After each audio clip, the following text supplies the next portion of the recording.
Hi, everyone, and welcome back to another episode here at Catholic Table Talk Podcast. This is the podcast where everything Catholic is on the table once again for 125 episodes. Today marks it's our way, core through the 100 thanks to you.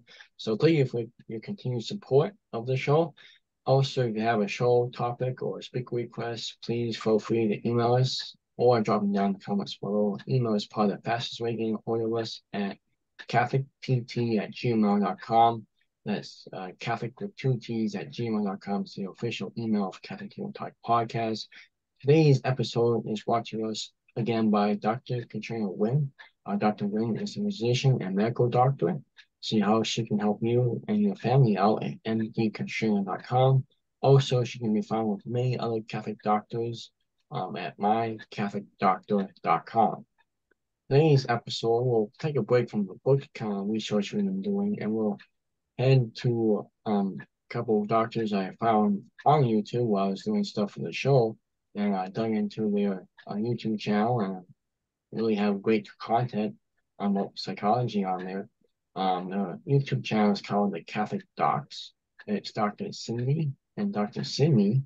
And they have come together to discuss human psychology from its Catholic roots to help shed light on disorder plaguing our core human condition. The two doctors discuss the church suffering, the church militant, and the church triumphant, and how humans can successfully come forth to Christ while participating in all three. So let's welcome to the table now for the first time making the Catholic Table Talk debuts, Dr. Cydney and Dr. Cydney.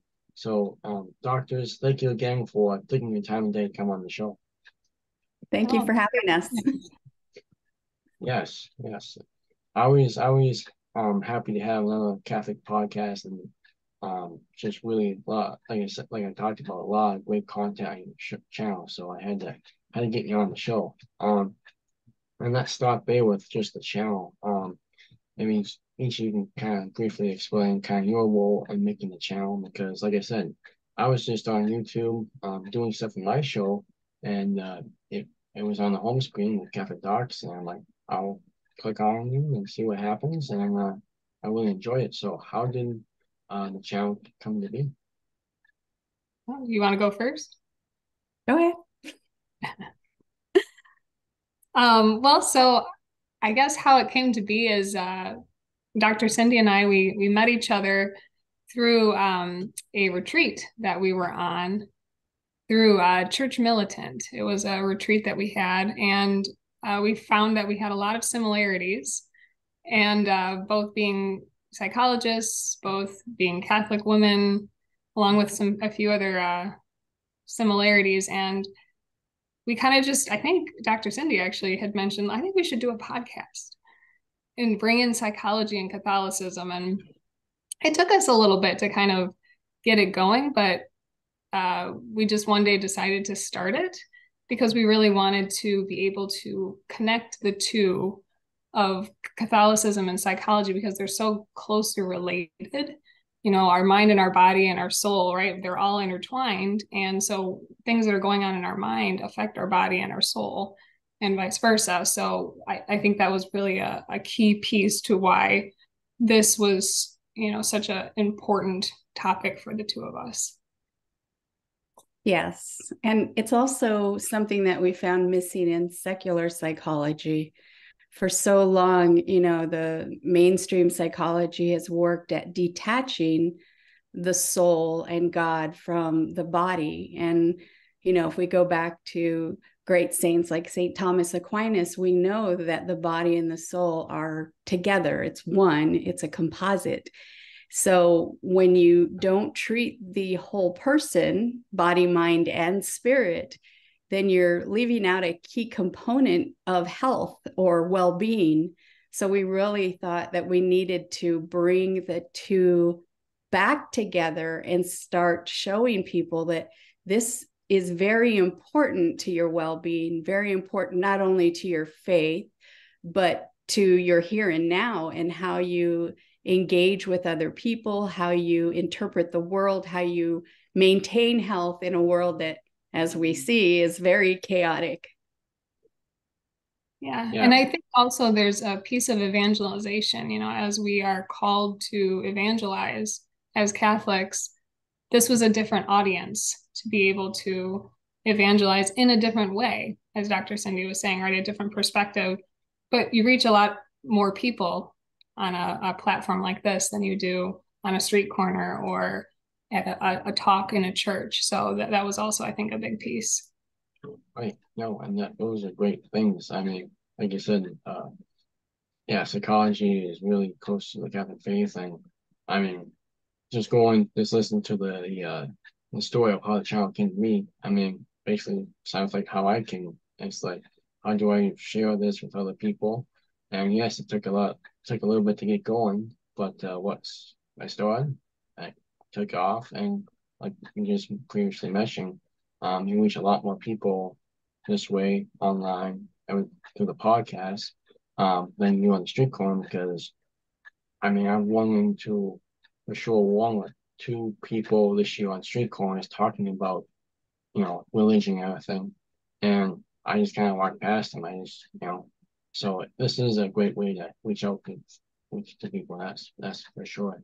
And yeah, I mean, a lot of people don't really think of psychology as, like I said, being really close. They kind of think of psychology in a different manner. I think that's just my opinion, but so yeah, that's a great, like you said, it's a different audience to reach. So very, very cool. So like I said with psychology, I mean, there's a lot of mental, spiritual problems going on in our world today, like we mentioned. And so what are some of the biggest problems in the church today, and how can the laity combat them? Because if you're a lay person like I am, or most people, Catholics out there, they're like, well, what can I do if, the war in Israel is going on? What can I do? Yeah, I think do you want to go first? No, go ahead. This I think is a question that drives a lot of what we talk about on the podcast, because I think one of the biggest problems today in the church is lack of catechesis. Sure. So I think there's a lot of Catholics who do not know their faith. There's a lot of priests who do not know their faith. So I think that a lack of catechesis, which has created a group of lukewarm Catholics or cafeteria Catholics who don't really know what the faith is, and so therefore can't defend it, can't really follow it, and therefore can easily leave it because they don't really understand what's going on. So I would say, lack of catechesis, but also a lack of firm, understandable, and clear hierarchy would be two things that come to my mind. Yeah, and I would echo that as well. There's just a huge lack of catechesis, which, it does affect our psychology and our well-being, because without our faith, we tend to fall to despair or anxiety or, lack of hope, rather than turning to what we know from scripture and from church teaching to be true. We're allowing so many other voices in that will tell us otherwise. And then that leaves us in a place where we find more people turning to drugs or alcohol, or just leaving faith completely out of it, and then finding their lives in disarray and not knowing, how did this happen? Why am I here? Just being in a place where they feel very alone, without any support. And for a very long time, when faith was held where it should be, high in the hierarchy, where God is number one in your life, there seems to be a much more even keel approach to disasters or times in your life when things aren't so great. Where now, when God is out of the equation, there is not that catechesis that used to be there. People easily fall to such, places of just believing anything or whatever is out there without really using their faculties, using their reason and their intellect to draw conclusions instead of just following needlessly or carelessly because it's a loud voice that's calling them in a direction, whatever direction that might be. Yeah, I might piggyback on you for a second in that, you're talking about belief and how God has been taken out of culture. And so there's this lack of belief. And I think another piece that I think is a big problem today is the treatment of the Eucharist. I think the dramatic decrease in the belief of the real presence in the Eucharist is a large problem. And it seems to have stemmed from a time in our history when there was already a lot of large problems coming. We have how we treat the Eucharist. We have tabernacles that are pushed off to the side, or sometimes just in a different room. We have many different lay people giving the Eucharist out. We have people receiving in ways that are not necessarily very reverent. And so I think that bringing belief back to the real presence, because, we talk about psychology, our bodies and our minds and our souls are all connected. So how we approach the Eucharist with our bodies tells our minds and our souls whether or not something's important. And so if we're approaching without reverence, or we're approaching kind of lackadaisical, not really understanding, well, that's going to tell our mind, well, this isn't really that important. So I want to put that in there too, because I think that is a big piece of what's a big problem in the church today. Yeah, totally agree. I think we'll add that as well. And basically with all the points that you both made, I totally agree. It's just lack of catechesis, lack of leadership in the church. Actually, I was talking to a good friend from my church who they moved down south now, but I was talking to him last night about kind of the same thing actually, and he's like, this priest and this priest, they're so they are quoting anti-Catholic and even anti-Christian. And if you really like that priest and you follow them and you go with them, pretty soon, you have belief in the faith and you lead the faith. As well as just not really having the belief in the Eucharist. It's a big thing, which is why I think it's a great thing we're in the Eucharistic revival right now. And so I just kind of want to throw this question in there, and maybe I'll start with Dr. Cydney so we can but like you say, there's a lack of catechesis in the church. There's a lot of just a lack of other things going on. Is that like just within the last 10 years? Because to be honest, I didn't really think of mental health that much until like 5 years ago. And mental health really surged just after COVID. Is that in the last 5 to 10 years? Is that like what Dr. Cydney was saying? That's been going on for a little bit now with the Eucharist. Yeah, it's been a gradual illumination, I would say, that it started in small pockets, and we can trace it back to different groups, but I think the overall issue we can also see exploding in today's universities and colleges. So it goes back to this re-education or indoctrination with false ideologies that don't fit well with the Judeo-Christian background that we have. Psychology itself came from the Catholic Church.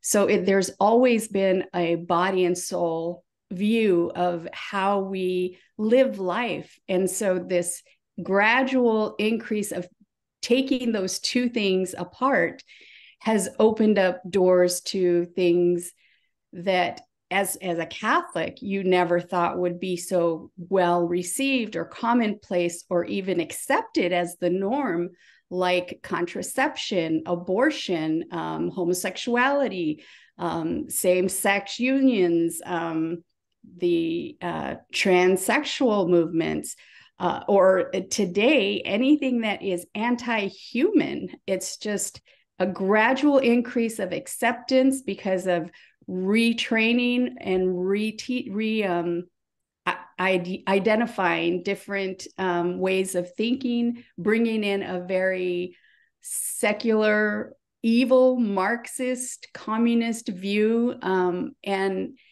our makeup is that of body and soul, because we are made in the image and likeness of God. And the minute that our culture started to separate the two, we started to see just, drippings of, I'm going to call it evil, because that's what it is, coming into the mainstream thinking. And now it's very widely accepted, and we can see it all over the place. Absolutely. And I think with psychology, what's sad is psychology has become so liberal, like you were saying. It has detached God. And I remember even when I was working in the field, if I was in an agency, and so I was told that if I was not allowed to bring God in. If the patient talked about God, I could, but I couldn't just talk about God and bring in Catholicism at all, because we had an on-site chaplain that was supposed to do that. And so again, this detachment, but psychology is now also being used to spearhead all of these ideologies that Dr. Cydney was talking about. We've got psychologists talking about, mutilating children for the transgender ideology. We've got euthanasia being backed by psychologists. We've got homosexuality being backed by psychologists, and not just backed, but celebrated and spearheaded. And so psychology has turned into a very secular, but also evil field that's being used to push agendas that are diabolical. Yeah, very interesting. Thank you for that. I hope my question was clear, and I think you did a great job answering it. So yeah, thank you for that clarification on your opinion on that.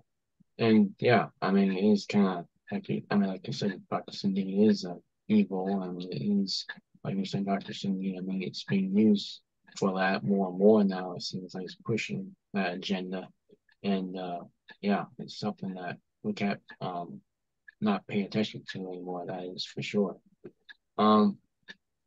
So how do you, let's start with Dr. Cydney on this one. How do you feel psychology plays a role in spiritual life? I know, again, mental health is a big thing, and just spiritual life, like, Mother Mary's like, war is due to sinfulness in the world. So again, if you're not putting God first, you're not in a great state. So how do you feel psychology plays a role in our spiritual life daily? I would say that psychology, psychology is the study of the mind. So, and actually in the beginning, psyche was soul. So it actually was in the beginning even more the study of the soul. But psychology plays a role every day because, again, we are body and soul combined. And so everything that our mind is doing is going to affect us in some way. And it's going to affect us physically. So our behaviors, how we act with other people, how we act with ourselves. But it's also going to impact our spiritual behaviors as well. And so we need to make sure that we're understanding. And I think we talk a lot about this in the podcast. We need, to know ourselves, because we need to understand why we're doing the things we're doing. And, not in this kind of self-esteem, selfish way that psychology pushes, but to understand why I'm doing what I'm doing so that I can gear myself more towards God. And so I think that with psychology, the more you understand your behaviors, the more you understand your intentions, the more you understand the emotions that are probably most likely leading the more fallen behaviors that you're doing, then you are going to be more likely to allow your intellect and your will to run the show, and not the passions and the emotions that we're seeing in society today taking the reins. Yes, that is the biggest part of it is, understanding how we are created and knowing how our body works together, because it all works together. It is, a whole. It's not something that you can separate into pieces, because it all affects the other. We know that. I mean, science has shown us that.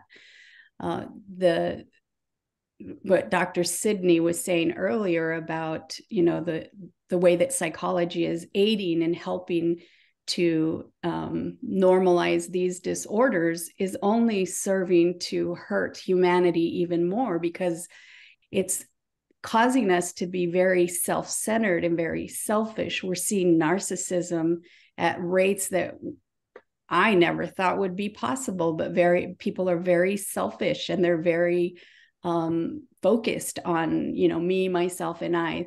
People have said it's the unholy Trinity, and it's true. It doesn't give us room to allow the Holy Spirit to work within our lives, when all we want to do is see, ourselves get everything we want, however we want it, whatever it takes to get it, while shunning any other person around us, and thinking only of what we think will make us happy. And again, the sad thing is that none of this will make us happy. God is our source, and he is the summit of our being. He is the creator that we came from and we will return to, as long as we follow what his son said. And Jesus was clear: I am the way, I am the truth, I am the life. So with our show, that is, helping people see who they are, understand who they are, how they were created, but then always pointing, as Our Lady did, back to her son. You have to get back to that mentality of, doing everything that you can for the will of God, or that is in the will of God. And we're blessed as Catholics. We have a very strong, 2,000 years of information that has been handed down to us that shows us clearly there are very clear boundaries. That road that Jesus talked about, where he said it's narrow, it's steep, it's not easy to go through, but that's the path we have to take. And yet the Catholic Church has given us so much information that is so important to living day to day, that if we can help people see it's doable, you just need to focus on Christ. But there is sacrifice. There is, denying yourself of certain pleasures that the world says, well, you can have whatever you want. And we all know that that's the enemy trying to get our attention off of the cross and onto a world that gives us emptiness and despair and depression and anxiety. Right, absolutely. I actually saw a thing on Facebook right before I got recording today, was, give up something of the pleasures of this world into eternal life in the next. So yeah, totally. And I just walked through this in there quickly, Dr. Cydney. Like Dr. Cydney was saying, it's, kind of comes from the soul force, and then but if your mind's telling you something, that's how you're gonna act. And if, like you were talking about Dr. Cydney, if it's not like Jesus, it's more the pleasures of the world. That's more the devil, and he's trying to take our attention away. So if there's anyone out there listening to the show right now who's in this type of state, I just kind of want to help them if we can a little bit here. So I'll just start with Dr. Cydney for us, I guess.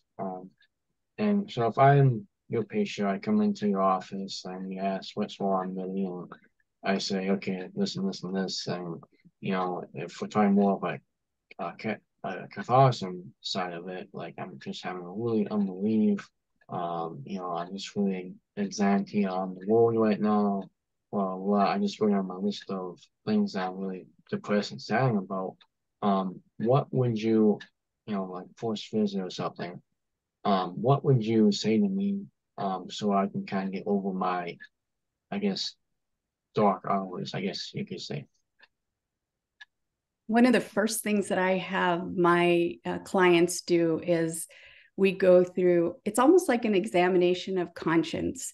But I asked them to take some time. First of all, how is their prayer life? Are they praying every day? I'll talk them through confession if they haven't been for a while, but that'll be another thing I will recommend. Go to confession, receive the sacraments worthily as often as you can. For the first 4 weeks, I work with them on rebuilding their relationship with prayer, the church, the sacraments. And then we start looking at ways to understand why and how this, I'll call it negativity or darkness, comes into their life. And as Dr. Cydney said, it's almost always on the level of emotions. So people will hear something that makes them sad. And what happens is they will dwell on that. I mean, they will continue to repeat a story over and over and over and over. And what that does is it continues to bring up those same emotions, and they just get stronger and stronger. So you can see how if it was like paper, something that's not very heavy, but every time you tell the story, another piece of paper comes on top. Before you know it, that paper gets very heavy, and it's hard for people to move once they have that weight on them. So I try to help them build space between the weight and themselves. And I tell them this, I say, this is to create room to allow the Holy Spirit to start working. You have to start with the sacraments and prayer. There's just no other way for me, the way that I see it.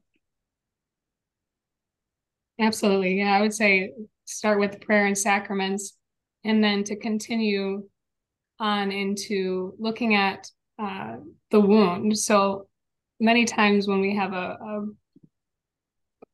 sinful or destructive behavior, there's a root to that, and that root is often something that's happened in that person's life that has possibly opened a door to something that is evil, that has opened a door to dysregulated emotions and also a lie. So Satan is able to get in there and start telling that person a lie that's based on the wound.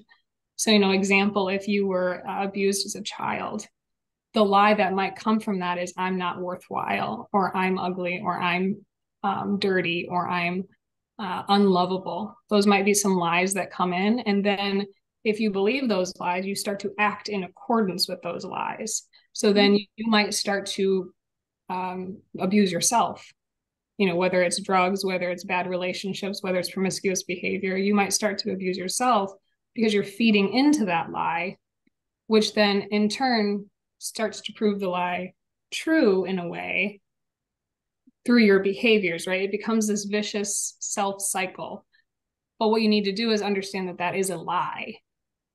And you get at that again through the sacraments, through prayer, because you have to understand the love of Jesus and get those things forgiven so that those doors can be closed. And also to understand why you're responding the way you're responding so that you can consciously respond differently. Otherwise, you're just kind of in this cycle of reactionary behaviors.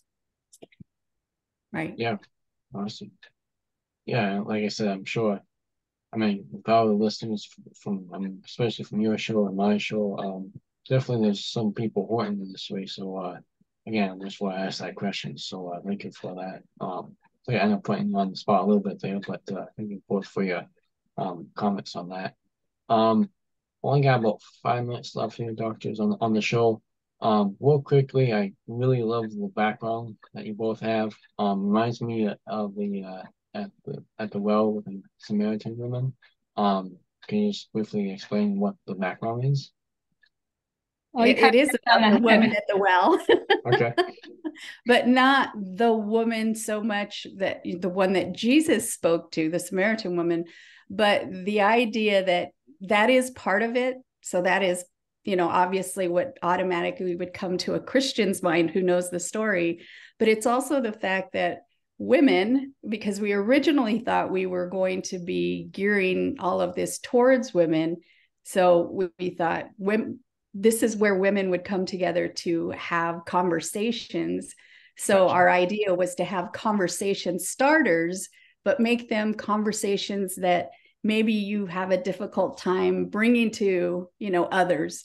Like most people don't want to talk about the relative who is in a same-sex relationship, or maybe their own child is struggling with it, or perhaps it's, just anything that typically wouldn't be talked about so easily. So we thought, well, this is a good place to start conversations.